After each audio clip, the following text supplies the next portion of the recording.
சரி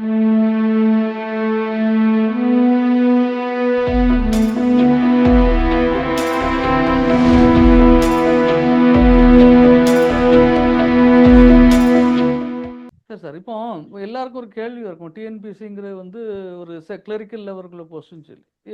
எப்படி மாரி இந்த எக்ஸாம்ஸ் வந்து இந்த ப்ராசஸ மட்டும் கொஞ்சம் சொல்ல முடியுமா? அந்த டிஎன்பிஎஸ்சி எப்படி எடுக்குறாங்க? இத பத்தி ப்ராசஸ பத்தி நேயர்களுக்கு சொல்ல முடியுமா? அல்ஹம்துலில்லாஹ். இப்போ அந்த தேர்வு வந்து ஜூலை 12 அரசு ஜூலை நடத்தக்கூடிய 12. ம். ஓகே. நம்ம குரூப் 3 4. வீக்ஸ் இதுல வச்சிருக்கோம். ஆமா, இதுல 3 வீக்ஸ் நம்ம வச்சிருக்கோம். ஓகே. இப்போ நீங்க வந்து அந்த குரூப் 4 அப்படின்றது வந்து கிளரிக்கல் லெவல் போஸ்ட் அப்படின்ற மாதிரி சொல்லியிருந்தீங்க இல்லையா? ஆமா. அதுல அந்த கேட்கறதுக்கு மன்னிக்கணும், கேள்வி மட்டும் திரும்ப ஒரு தடவை வந்து சொல்லிடுங்க. அதாவது இந்த குரூப் 4 லெவல் எக்ஸாம் எப்படி இந்த இந்த இதுக்கு இந்த சீட்டுகளை எப்படி முடிவு பண்றாங்க? இதை எப்படி அந்த சர்வீஸ் கமிஷன் வந்து எப்படி இதை அலர்ட் பண்றாங்க? இதுல கோட்டா சிஸ்டம் இருக்கு. ஒவ்வொருத்தவங்களும் எப்படி என்னென்ன வாய்ப்புகள் இருக்கு? அது மேல் ஃபீமேலுக்கு தனியாக அதுக்குள்ள வாய்ப்புகள் இருக்கா? இந்த மாதிரி விஷயங்கள் சின்ன சின்ன நான் நார்மலா ஒரு பேரண்டா நினைச்சு கேட்கறேன்னு வச்சுக்கிடுங்களேன். ஒரு பேரண்டா கேட்கறேன். ஓகே, அல்ஹம்துலில்லாஹ். ஆமா, இப்போ இந்த குரூப் 4 தேர்வு பொறுத்த மட்டும் அந்த டிஎன்பிஎஸ்சி தான், தமிழ்நாடு பப்ளிக் சர்வீஸ் கமிஷன். எப்படி வந்து UPSC union public service commission மாதிரி தமிழ்நாடு மாநில அளவுல இருக்கக்கூடிய சர்வீஸ் கமிஷன்.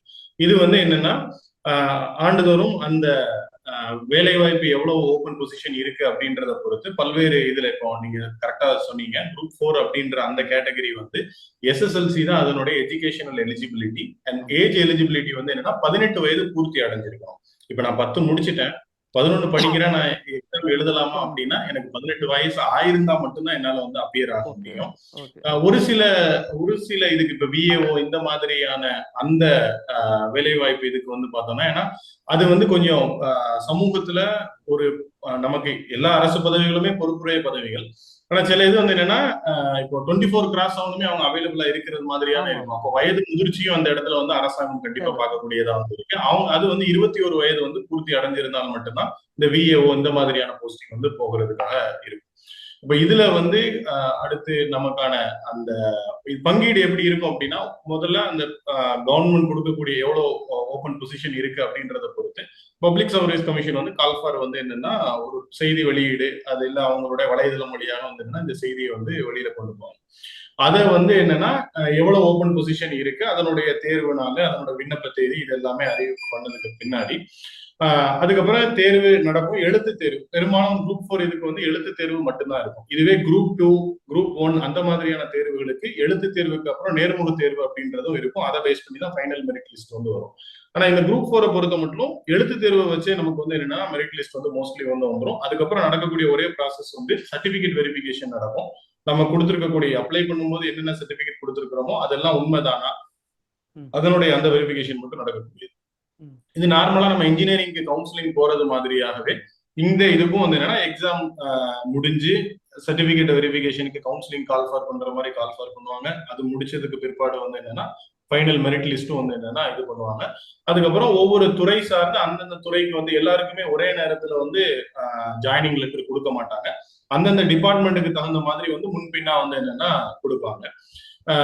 இது வந்து நார்மலா இருக்கக்கூடியது. அடுத்து இதுல வந்து என்னன்னா எவ்வளவு ஓபன் பொசிஷன் அப்படின்றது முதல்ல வெளியீடு பண்ணிடுவாங்க. அதுக்கு ஏற்ற மாதிரி வந்து அந்த கோட்டா சிஸ்டமும் வந்து இருக்கும்.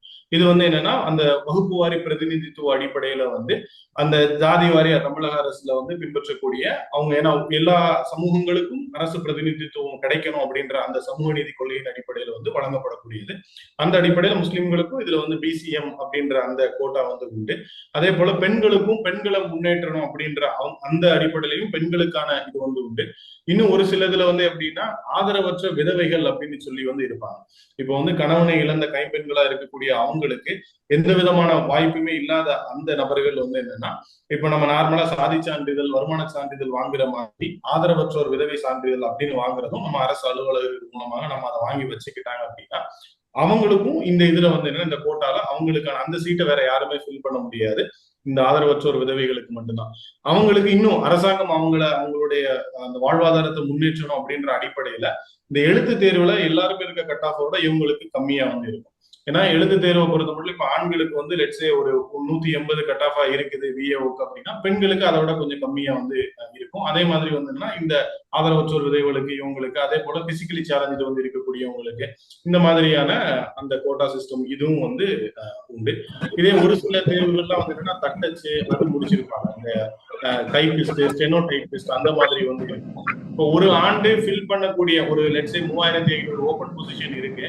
அதுல வந்து 3500 ஃபில் ஆகல, அந்தந்த வகுப்பு வாரி பிரதிநிதித்துவத்தின் அடிப்படையில மக்கள் இல்ல அப்படின்ற அடிப்படையில அதை அடுத்த இதுக்கு வந்து என்னன்னா ஸ்பில் ஓவரா வந்து கொண்டு போவாங்க. அடுத்த இதுல கொடுக்கும் பொழுது ஒரு சிலதுல வந்து என்ன அப்படின்னா இந்த சர்டிபிகேட் வெரிஃபிகேஷன்ல கூப்பிடும்போது 3:1 அந்த அடிப்படையில எவ்வளவு ஓபன் பொசிஷன் இருக்கோ 3000 இருக்குன்னா ஒரு 10,000 நபர்களை வந்து மெரிட் லிஸ்ட்ல சூஸ் பண்ணி அப்படி வரவழைச்சு அதுல ஏன்னா சர்டிபிகேட் வெரிஃபிகேஷன்ல அந்த டிஎன்பிசி கமிஷன் எப்படி நாம்ஸ் கொடுத்திருக்கோ இப்ப சாதி சான்றிதழ் தந்தையார் பேர்ல தான் இருக்குன்னா தந்தையார் பேர்ல தான் இருக்கணும், கணவர் பேர்ல இருக்கக்கூடாது. ஏன்னா இதெல்லாம் அவங்க எழுத்து தேர்வுக்கு முன்னாடியே அவங்களோட பொது வெளியீடா வந்து வலைதளங்கள்ல வெளியிட்டுருவாங்க. அப்ப அந்த அடிப்படையில இருக்கக்கூடியவங்களை தான் அவங்க கொடுப்பாங்க.